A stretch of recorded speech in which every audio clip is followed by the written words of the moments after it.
What's up, everyone? Welcome back to the Empowered Athlete Podcast.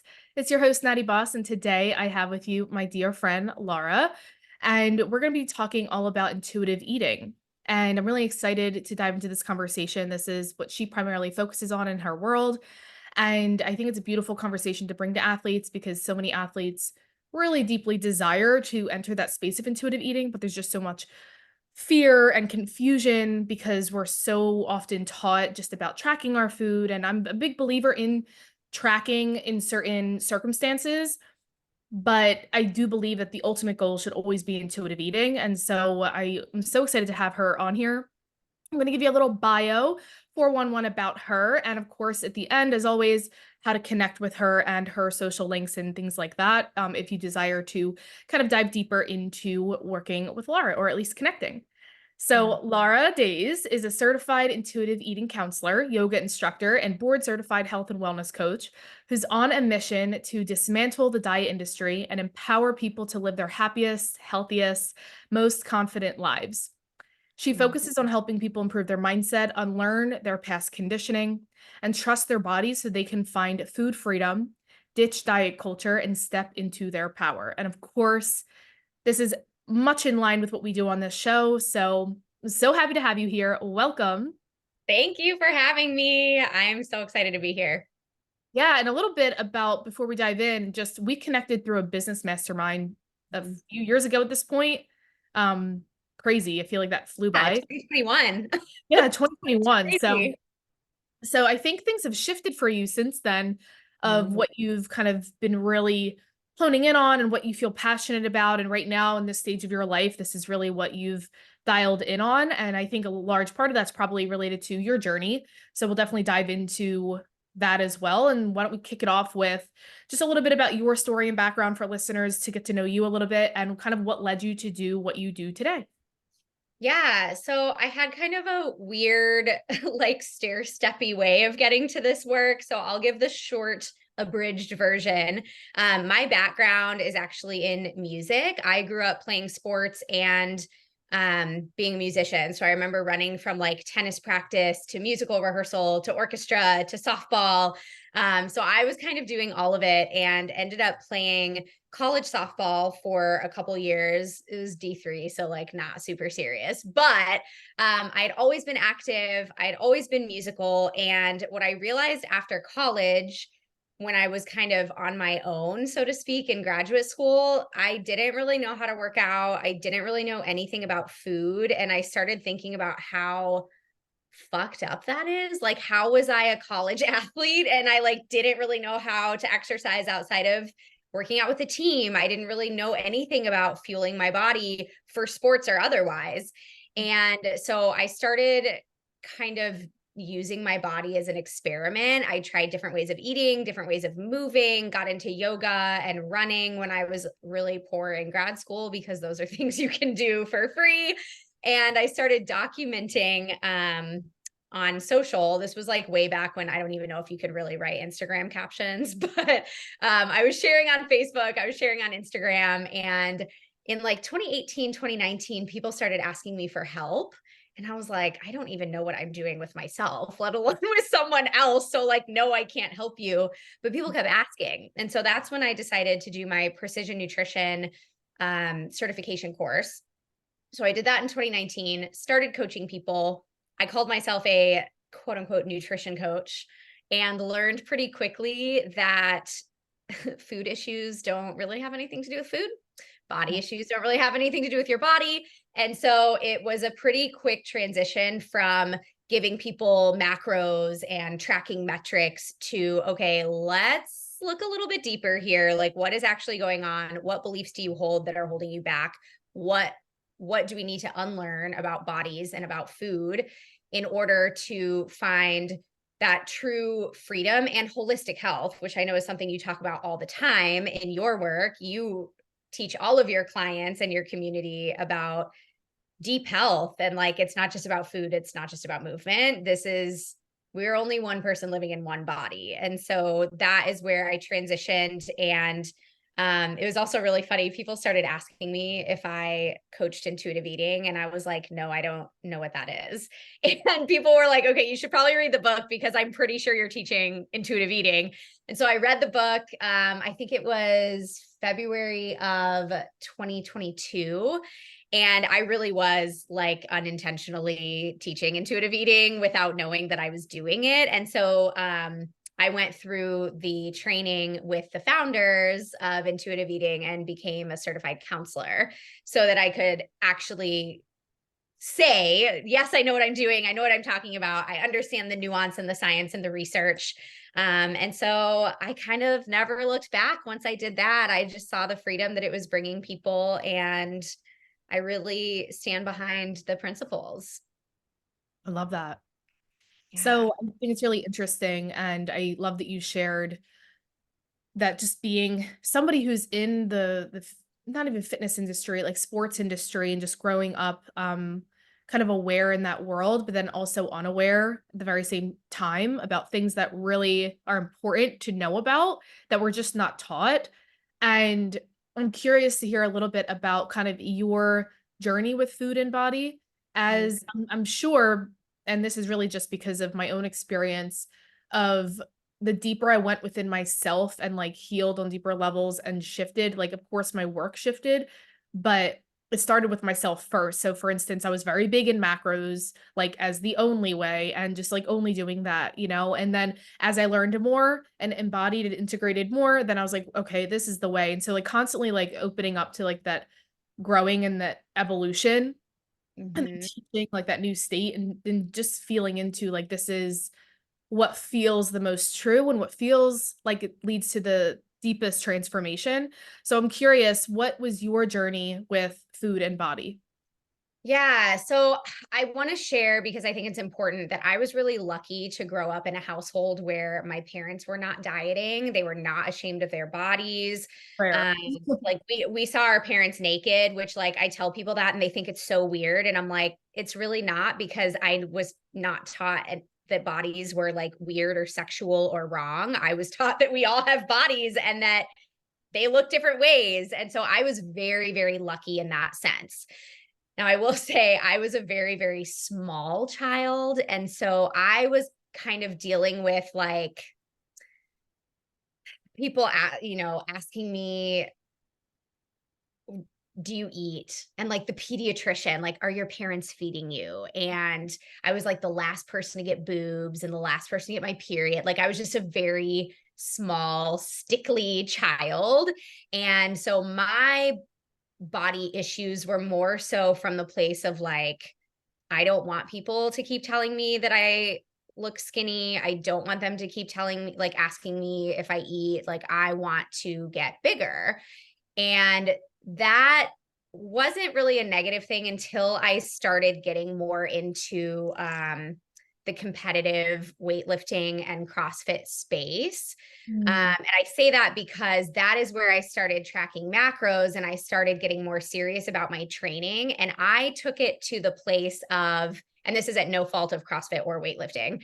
I actually learned some really amazing things from those communities, but I was very much in the, I was just talking to someone about this and said it was a very 2010 mindset of the like, no days off, earned, not given, work harder. Um, just like that really, fell into that culture mindset. yeah, that like moral high ground in fitness where it's like, oh, I'm just disciplined because I'm bringing my own food to a restaurant. I'm Yeah, just disciplined because I'm skipping your baby shower to go to my workout. And I totally that. convinced myself that that was discipline when in reality, I was struggling to loosen the reins on myself. And I really thought that if I didn't meticulously count my food and I didn't get all my training sessions in, that I was going to be this like tiny, skinny thing that people didn't think could, put my own suitcase in the overhead compartment or whatever it is. And that I also want to acknowledge that like coming from that place of living in a smaller body is still incredibly privileged. And there's no question that like people have many more struggles and hardships when they are in large bodies. but this was my own shit to sort through and deal with. And so it was the movement piece that I think was most disordered for me, like guilt when missing workouts, fear of what was going to happen to my body if I skipped training sessions, doubling up if I got sick. Like if I missed several days in a row from being sick, I would literally try to do like all of the training sessions in a short amount of time to try to catch up. And looking back, I'm like, oh, you sweet girl. Like, that's just not that big of a deal. You can rest. Yeah. Yeah, absolutely. Yeah. Mm. One of the things that you didn't necessarily speak to, but we kind of addressed it in your bio is this idea of like, this is 100% prevalent in my industry and my community, which is that element of self-trust, like loosening the reins, like Mhm. just that idea of loosening the reins. And I fell into that, like I said, for the same kind of exact reasons, probably a little bit different just because of life circumstances and all that kind of stuff. But I totally convinced myself that, like, I was super disciplined, and I am a very disciplined person, but I talk often about, like, this difference between, like, this, like, critical discipline where you're, like, willing yourself through discipline versus, like, a self-loving and a self-honoring discipline, Passionate. and Mhm. yeah, what I realized in a lot of that healing journey was, like, I just didn't trust myself around food, so it was easier to keep myself in, like, this really structured box that I could just check off and say, like, I'm following the rules. And but when I was at home at night, really being honest with myself, it's like I can't actually relax around food.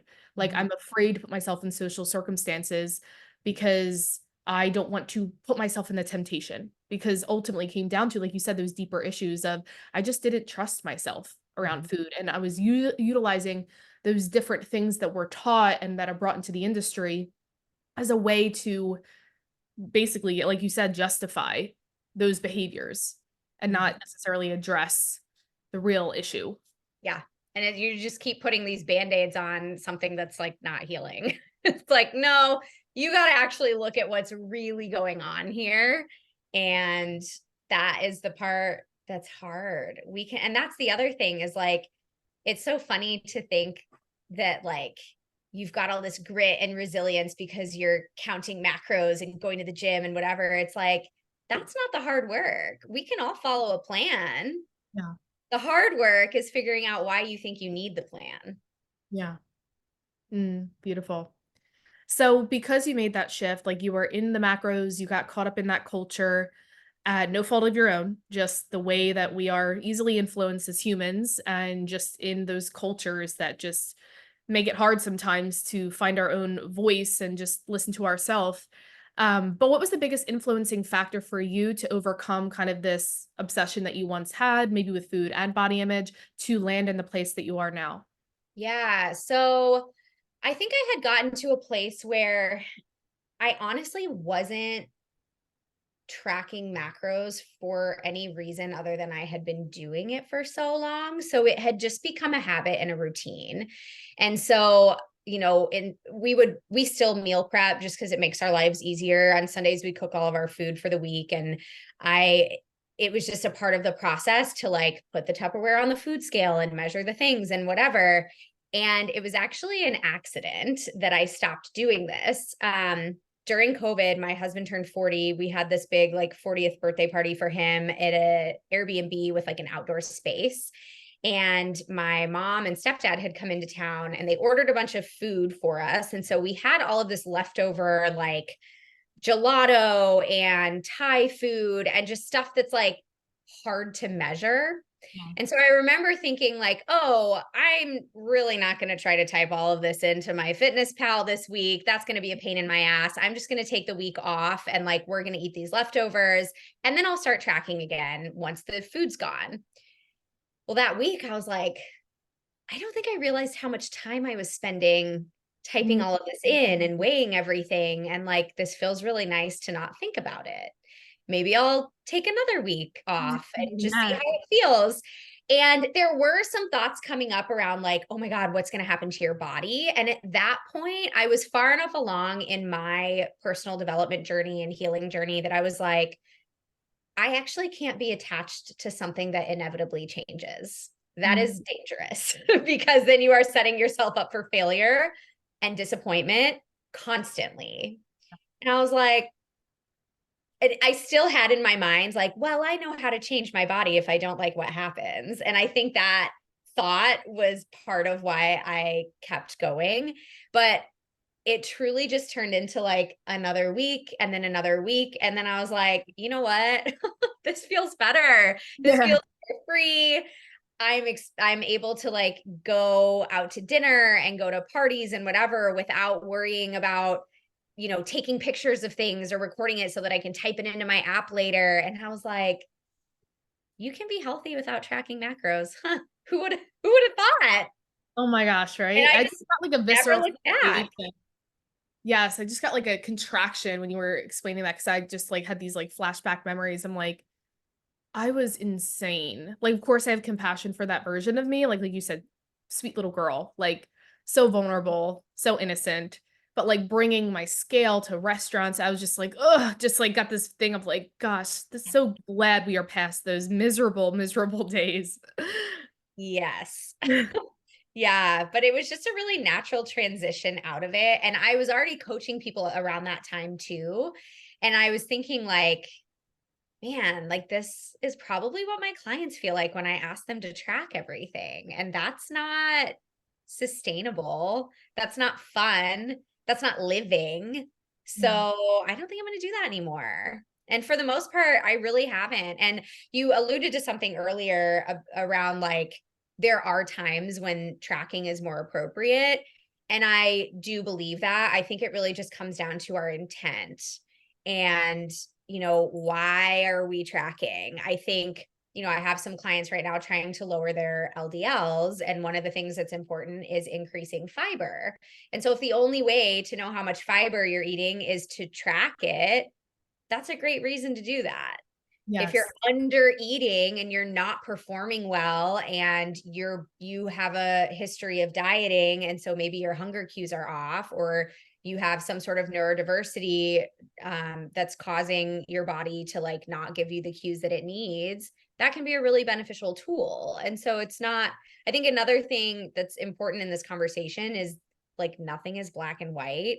Everything has nuance, and people see the 10 principles of intuitive eating and they're like, okay, these are the rules that I have to follow. And I'm like, no, no, no, no, no, no, no. Like they're not rules. Like they're literally guiding you to be able to eventually eat intuitively. And not everyone can just jump into that. I probably wouldn't have been able to because first of all, I wasn't mentally and emotionally ready for that. But second of all, I had been tracking food for so long that I probably wasn't paying any attention to my body's cues. And I needed to relearn and cultivate that relationship with my body so that I was able to better listen. Yeah, absolutely. And kind of like one thing I'll add to that was exactly how you mentioned two things. Like one of the things is that one of the how I like to promote tracking of any kind, again, like circumstantial, is as a tool. And I'm like so adamant. I'm like, it's a tool, like that is supposed to, or the overall goal is to shift into trusting yourself and being able to eat freely and intuitively. But it is a tool that serves a purpose at certain times for certain situations and circumstances and goals that you have. And like just you speaking to like your kind of make up being a smaller person, one of the things that comes up a lot in my world with athletes is people who are smaller and they want to build muscle. Same thing that you said, if you're a chronic undereater, you don't know what your baseline needs are just to have an idea. So I think like what I often like to support athletes with in using tracking is like have an idea of like what are my protein goals, based off the recommendations of how much I hate saying the words should and could or whatever, but like what is best and ideal for me and the Mhm. goals that I have if I want to build muscle. There's standards for how much I should be eating. But if Right. I have zero idea because I'm not aware of the food I'm putting in my body, well, of Mhm. course you can't change anything that you're unaware of. So Mhm. it's really just this tool for awareness of like, okay, I require 90 grams of protein. I'm eating 40 grams of protein. Let me just figure out what foods can help bridge that gap. And then once I have the idea of what that food looks like, what the general, size of it is, how often that needs to be integrated in my meals, then like poo-poo the tracking. And now I just know, how much 90 grams kind of is and what my intent is behind it. It's not 90 grams because Natalie says I have to have 90 grams. It's 90 grams because my personal goal that can shift and has permission to shift is that I'm trying to purposely build on muscle. So Mm-hmm. if that is your goal, then you may need to be a little bit more intentional and conscious because your body naturally doesn't hold muscle, right? Mm-hmm. I'm speaking to the people who are smaller. Like you need to be more intentional, more conscious with the protein because you just have a body type that's more of an ectomorph maybe, and it just doesn't really hold on muscle or take to it so much. And so just like reframing and like you said, those intentions behind it, getting to those core reasons are so important to help people shift in utilizing it as a tool and not getting so caught up in the perfectionist Mm-hmm. mindset of it too. And I think the other piece of this, because that's such a good point, is like you and your body ultimately make the final decision too. And that's the same when people ask me about tracking devices. Like I've got my Whoop, right? And like there are certain times where my Whoop will say I'm like 98% recovered. And I'm like, bitch, who are you talking to? Like, I feel like I got hit by a truck. I'm so sore from my workout yesterday. I slept like shit. Like, if I outsource my power to my tracking device, whether it's my Whoop, whether it's my Fitness Pal, whether it's Chronometer, whatever it is, that's not the point. Like ultimately, we have to make the final say and decide what's best for us. So if you're tracking 90 grams of protein, you eat 90 grams and you're starving and you want more food, eat more food.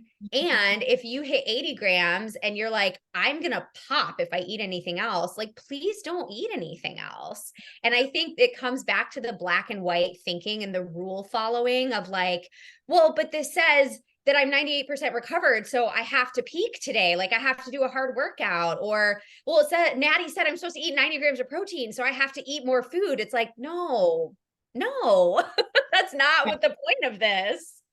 Absolutely. That I'm so glad you spoke to that specific instance because I have, again, working with athletes, that comes up all the time. Like we have a Whoop group that people, we all kind of join and it's like our Body by Boss community for Whoop. But I see people all the time like reaching out, just saying like, I feel guilt because I have this 90%, this green, I'm in the green recovery, but yet I feel like I want to do yoga today. And I'm like, trust your body. Your Yes. body knows Yes. best. This is a guide. That happened to me all the time. And like 98, I'm like, no. And then there's days I'm like in the low yellow, maybe even red. And I'm like, I feel like I have energy. Mhm. And I'm just like, okay, well, I'm going to run with it. And if my body gets tired later in the day, then I'll honor it. But at this point, I don't have to be like, oh, today's, red recovery, which means I need to just not move my body, even though I have the energy. It's like your body always comes first and knows best. Yes. You external devices do not know you better than your body knows itself. And that's where I think the real work happens because sure, like you can track your food, whatever. I remember times when I was tracking and I would like hit my calories at 6 p.m. and I was starving and I would just like chug water and eat pickles. Like that is disordered. That is not.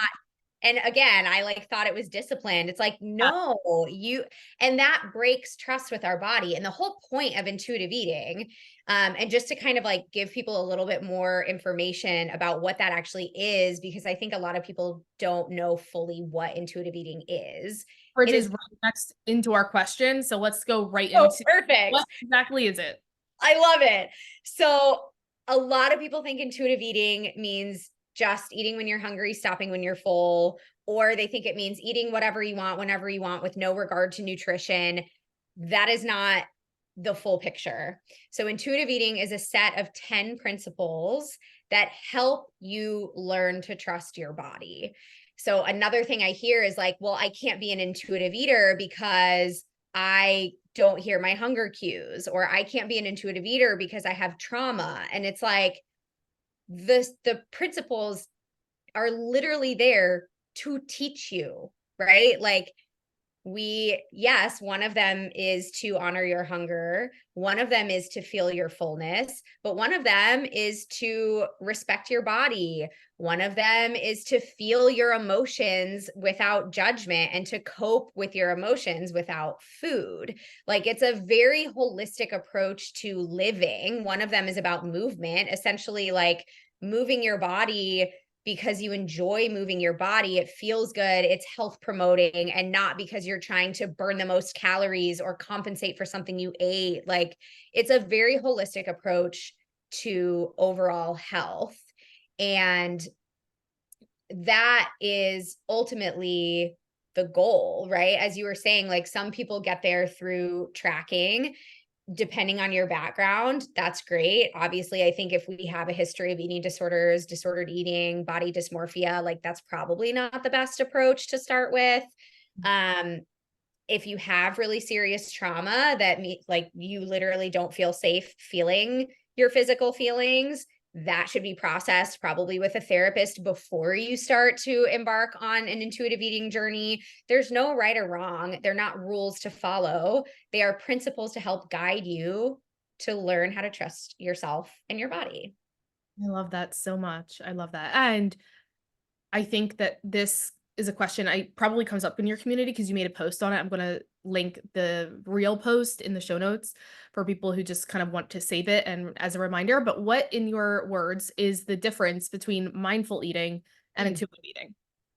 So mindful eating is basically just the physical act of being present with your food. So while you're eating your food, you are noticing the flavors, you're noticing the textures, the temperature, you are not watching TV, you're not thinking about what you have to do later, like you're actually present and mindful while you are eating, which is a part of intuitive eating.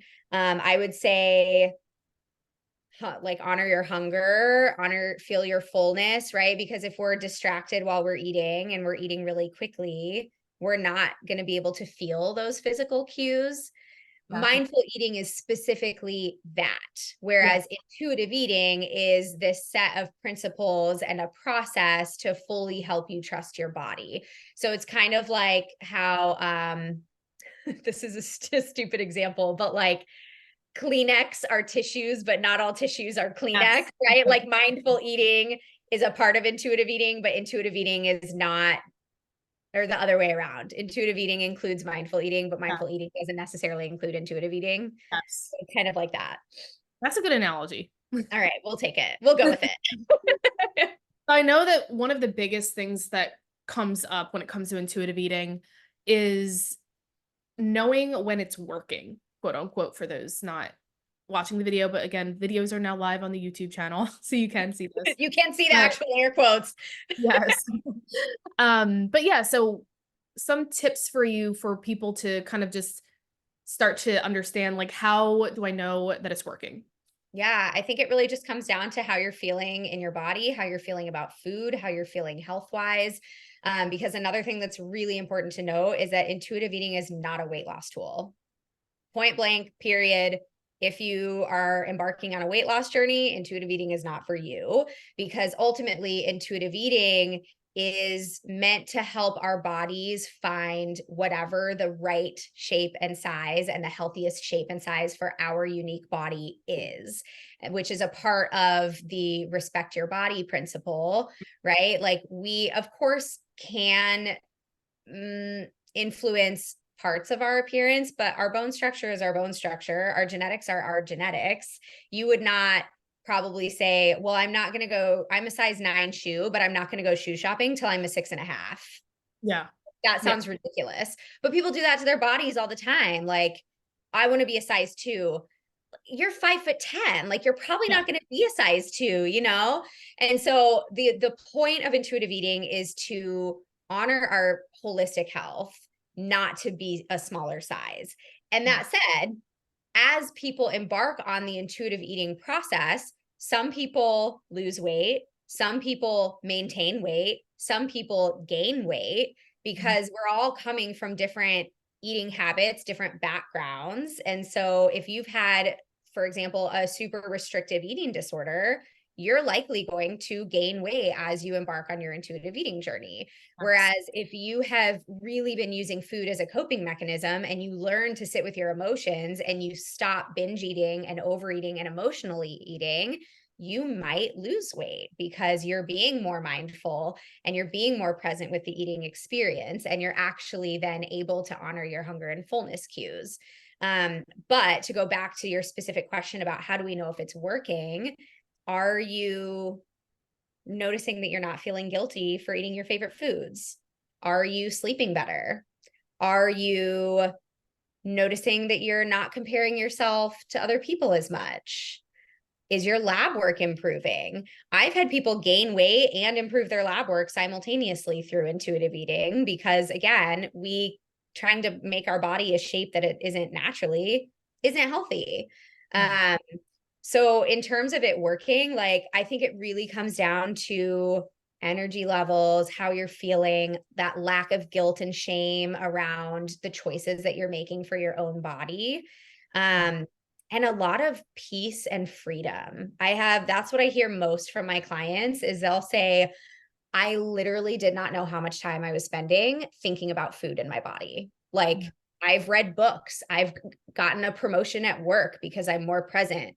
I am more present with my kids. We're going on trips. I'm enjoying my meals out. Like they just don't realize how much of their brain space has been taken up by diet culture and by trying to fit into whatever picture they've created that their body should look like. And so another big part of it is just the peace and the freedom that you get back once you trust your body. Yeah. And I can really that really like lands for me and I can really just speak to that truth because that was the biggest thing that I felt when I transitioned there. Like such a tracker, such I came from there's a difference between the disordered eating and eating disorder and I had both. um but just that process of healing that over the years, that was the biggest thing was the peace and freedom that I felt in my body and I was like, man, this is and what you said, so much of my time, my life force was brought back into my body and like I took that power back and realized that I was wasting so much time constantly consumed by food and what I'm going to eat next and just this and that and this and compensation with exercise and was not able to live Mm-hmm. now and what's that quote? It's kind of like eating to live versus like living to eat or something like that. Yep. Like I think what was I? I think living to eat or eating to live. I don't quite remember, but there was Yeah. at the time that quote helped shift my perspective because I was doing one or the other and I realized Mm, like, oh, I'm just like getting by like bare minimum, I'm not living. Like I'm not actually living and like enjoying food and enjoying experiences. I'm just at the bounds of this diet culture and like it's just strangling me and yeah. no way to live and so yeah, I love everything that you said. And so we kind of touched a little bit on this idea of like the macro tracking and the circumstances behind it and when it can be appropriate.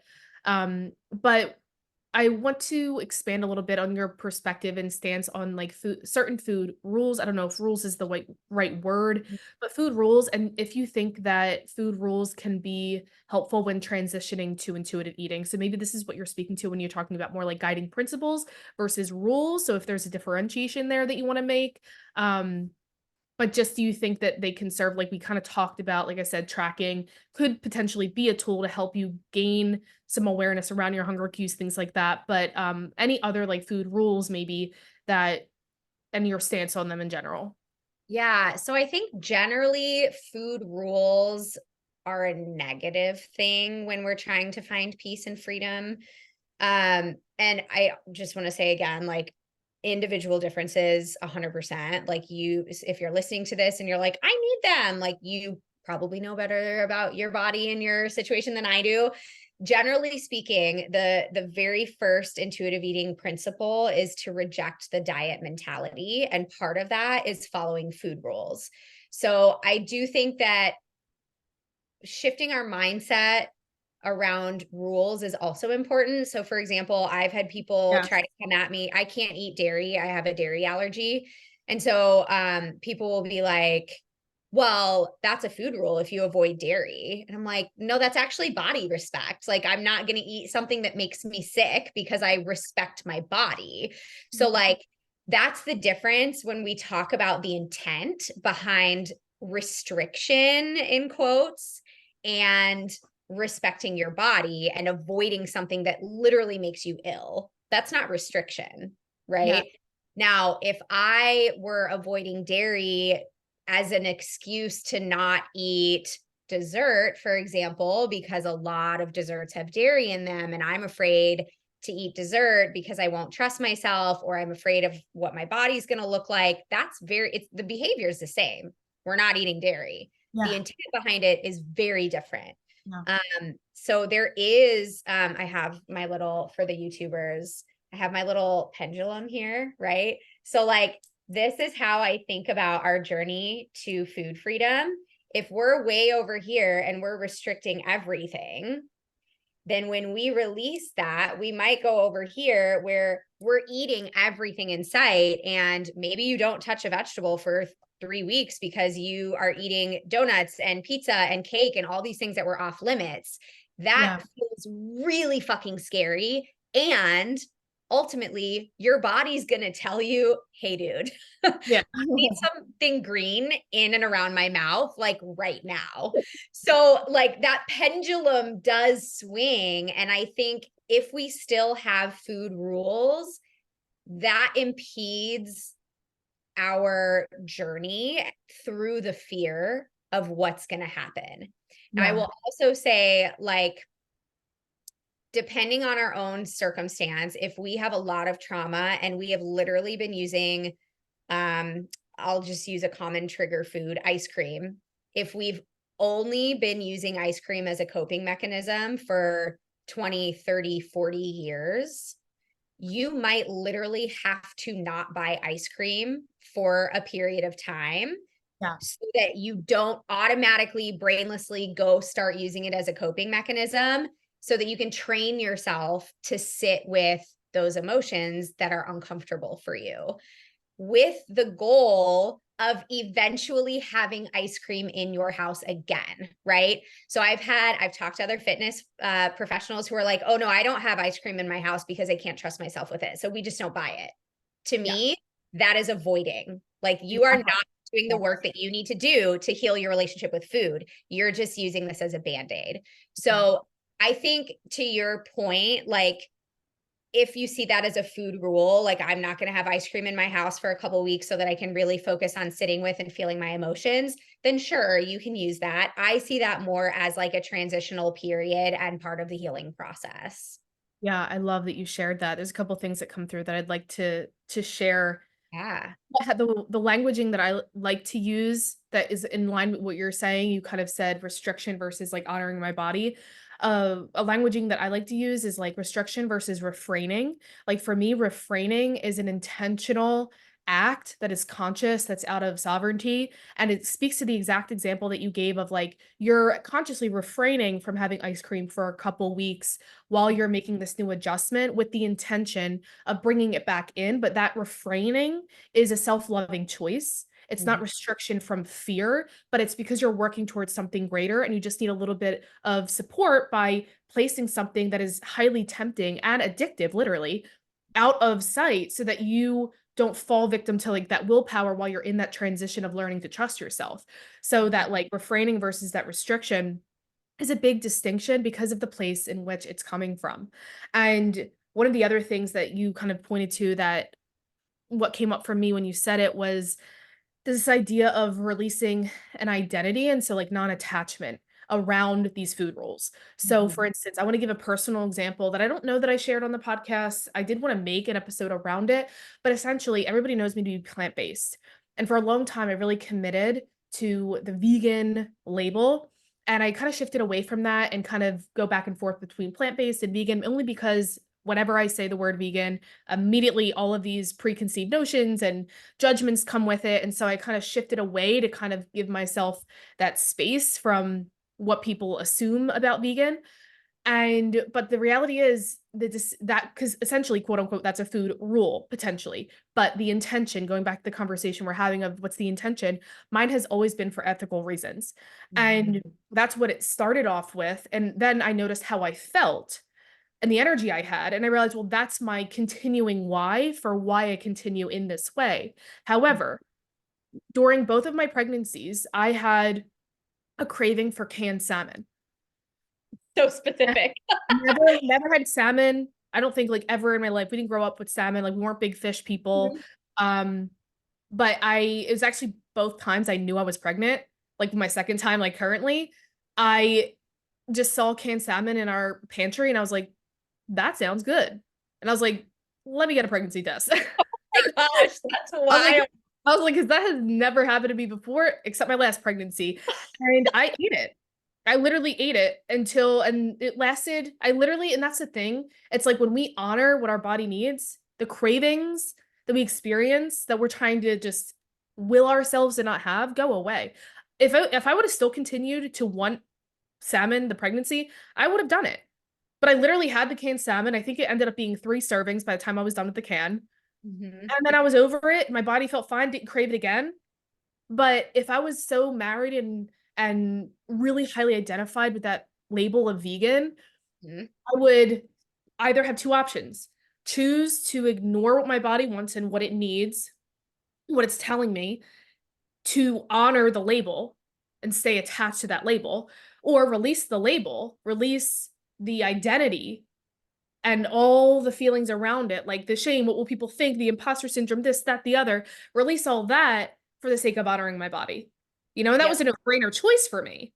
totally. I was like, it's something that I felt like definitely needs to be said, especially with somebody who, like, people come to me all the time for plant-based eating. And it's like, I just want you to know, yes, that is my primary way of life. And if my body craves something else, as it did in pregnancy, best believe that comes first.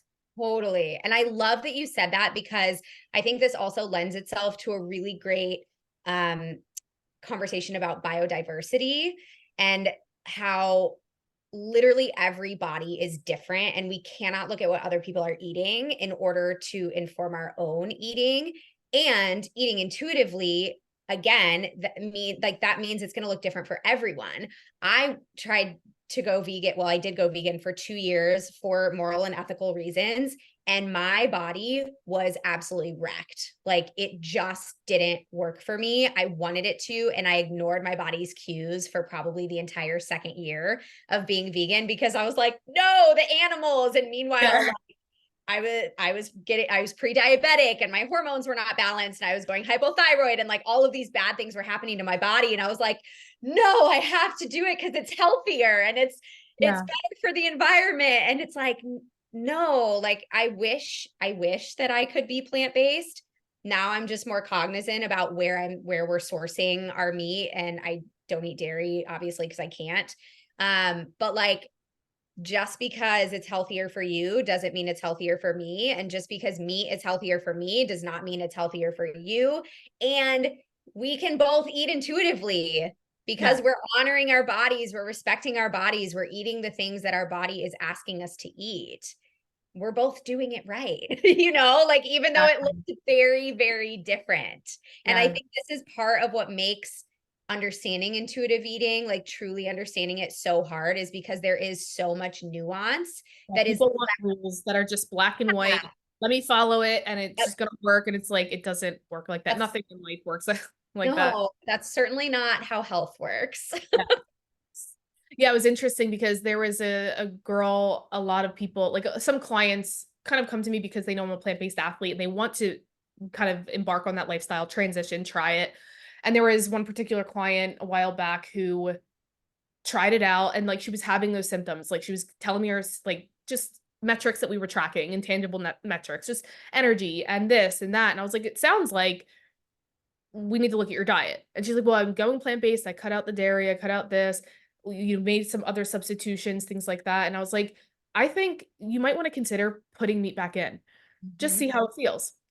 And it was just so interesting to somebody who's a plant-based coach, quote unquote, recommending, like, I actually think you need meat based off the symptoms you're experiencing.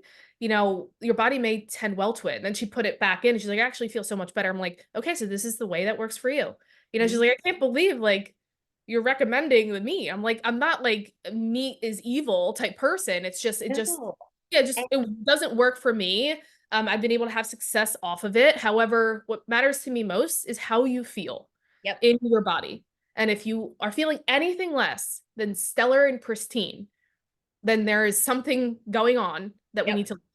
So I just wanted to kind of speak to that because I just thought it was interesting. I got a lot of people coming to me like, hey, I eat meat. Can I do your program still?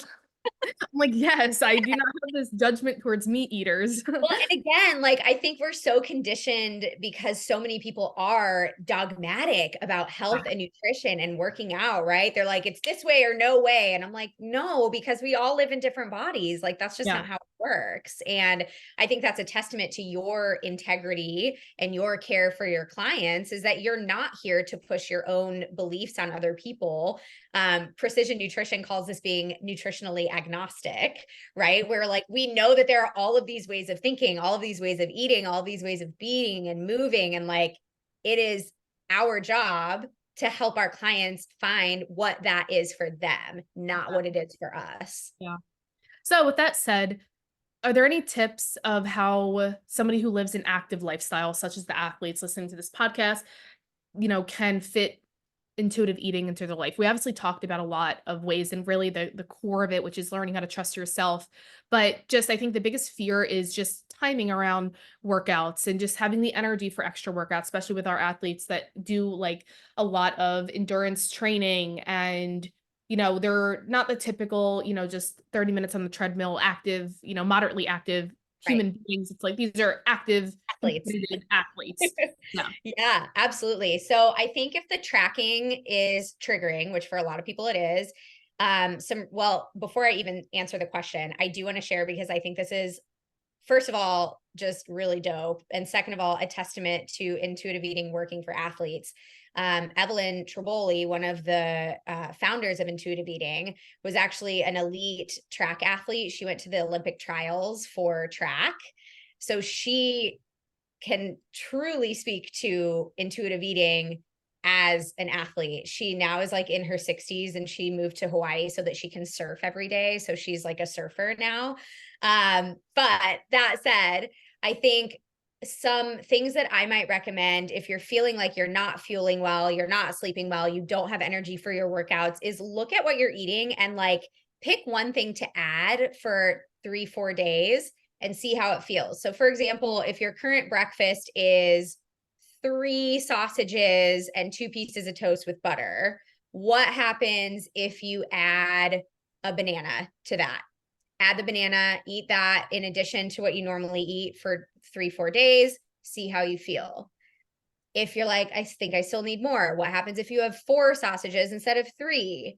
And just try that for a few days and see how it feels. And like just I like to think about either adding quantity or adding volume so that you don't have to play Tetris. You don't have to think about adding a whole other meal. Like, how can you just add to the meals and snacks that you're already eating? If you're having a shake in the afternoon, like I'm having, and that doesn't feel like enough, what happens if you add a protein bar or a Go Macro bar or an apple? Like, just it doesn't have to be a big deal.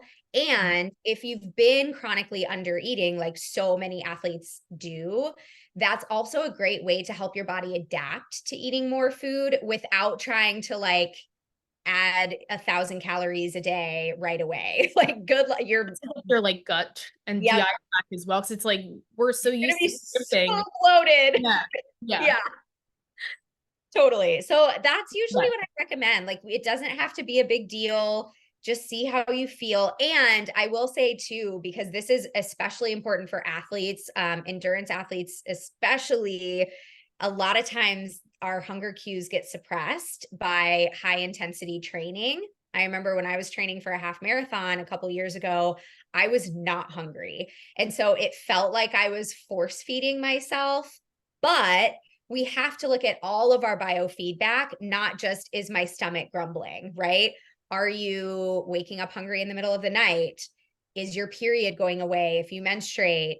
Are you not pooping every day anymore? Are you getting headaches? Like, look at some of the other biofeedback. And if it's telling you you're not eating enough, you might have to eat when you don't, quote unquote, feel hungry. Yeah. That's still intuitive eating because your body's telling you that Yeah. it needs food. Absolutely. And one of the things just that you had mentioned that I think is important that I do address with athletes a lot is there's usually a guilt associated on the rest days and or questions around can I eat more or should I eat less? And again, it comes back to listening and honoring your body. But like you said, when we have higher intensity workouts, we might tend to have more of a suppressed appetite. So the opposite is also true. When we take those rest and recovery days, we're actually doing less, that's actually when our hunger may actually pick up, and people have so much fear around, but I'm not working out today and my body's telling me to eat more, like I'm going to gain the weight. I'm like, no, this No, is you're not. really what your body needs because your digestive system isn't being suppressed. It actually is like ready for rest and digest. Like it wants some food now that you're not like pounding it, on the mats. Yeah. And I know you're a registered dietitian, so you may probably know more about this than I do, but our glycogen stores also can take up to 48 hours to replenish. And so if you think about it, if I have a hard training day today, it's not just if it's this afternoon, right? It's not just tomorrow, but the day after that, that I'm still replenishing my liver's glycogen stores that I used on a really intense training day. And so it does take time to build back up that glycogen store. And so we're going to need carbs. We're going Yeah. to need protein. We're going to need micronutrients. And it makes sense, as you said, that you might be hungrier on a rest day. And it's okay. Hunger isn't evil. There's not, I saw something funny. I've seen a couple really funny memes. One is like about eating late at night. It says something like no magical fat fairies come and like sprinkle fat on you if you eat after 7 p.m. Like the same thing is true on rest days. Our body doesn't actually have like a calorie clock that Yeah. resets at midnight or that like resets when we go to bed. Another thing that's really helpful as we're working toward food freedom and healing our relationship with food and body is to really zoom out and think about the long term instead of thinking about our food and nutrition and movement on a day by day basis. Because if you think about like, oh my gosh, I skipped 5 workouts in a row, that's like a whole week. Cool. Like there are 366 days in this year. Yeah. Like 5 days out of 366, that's less than 1%. That's less than 0.5%. So let's look at the big picture. Yeah, absolutely, absolutely. It's what you're doing most of the time that has the biggest impact on the results and the outcome of something. And I think, like you said, focusing on the big picture is really important. And so, with that said, to before we kind of dive into just how people can connect with you further, what's one piece of advice you would give to those just looking to heal their relationship with food and transition to intuitive eating? We obviously covered a lot, but if there was one thing to help somebody get started with, what would you recommend? Yeah, I think if you have the means to work with someone, I really think that having support is the most effective way to heal because we've been through it, first of all. Second of all, we are literally trained to help people do this work all the time. If you don't have the means to do that, the two things that I would recommend, one is read the Intuitive Eating book. It cites a bunch of research. It talks you through personal anecdotes from the authors. It talks you through case studies that they've had. Like it's just a really comprehensive, freeing read. For those of you on YouTube, it looks like this. There's also a workbook that comes with it if you want the workbook that has like journaling prompts so that you can really start to be more reflective and introspective about your own relationship with food. So definitely recommend that. The other thing that is like a totally free option is to audit your social media and the people that you are spending time with. Because if you are around people all the time who make comments on your body or shame you for what you're eating, or you're following fitness influencers who are compensating and talking about here's how many minutes I have to spend on the elliptical to burn off this crumble cookie, like Stop fucking following those people. That is not helping you. It is hurting you. Go type in like hashtag food freedom, hashtag intuitive eating, like find people who, or you can even type in like hashtag intuitive eating athlete, right? Like there are a bunch of people who are athletes and who are eating intuitively. Go find your people, connect with them so that you're feeding yourself, you're feeding your brain and your emotions the same way that you're feeding your body, and you're putting things into it that are positive and helpful instead of harmful. I love that so much. I love that so much. That's a Mhm. great tip.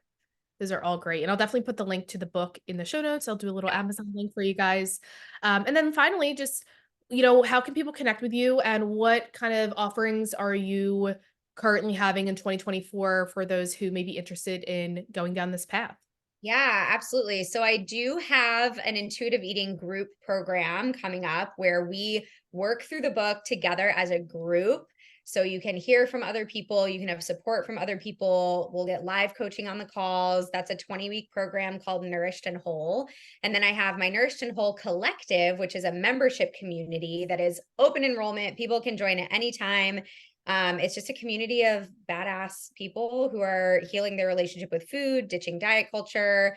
I have tons of resources and courses and things like that if you like to do things more on your own. And then we do monthly community calls if you want to connect with the community as well. I love that. So again, I know I have your website that I'll put in there, but if there's particular links that link directly to the collective or to the group program, I'll make sure Perfect. that's in the show notes as well. And as always, guys, if you love this episode, if you found something valuable out of it, which I know that there's tons of gold nuggets in here, so we would love for you to share it with us on social media. Again, her Instagram will also be in the show notes. You could tag Lara, you could tag myself, Body by Boss LLC, and the team. And we would love to reshare the insights and takeaways that you had. I hope that you not only learned a lot and your eyes are opened to the world of intuitive eating, but as always, with every single episode, I hope that there's one thing that you take away that you start integrating, that you really start taking action towards, even if you don't know what to do. Again, maybe it's seeking support, maybe it's just finding a community, but really, that's the only way to truly transform is to not just learn new information, but start figuring out how you can start applying it. So there's tons of ways to do that in this episode. So thank you again, Lara, for spending time with us and sharing your knowledge, your wisdom, and it's always a pleasure. Always a pleasure. Thank you for having me.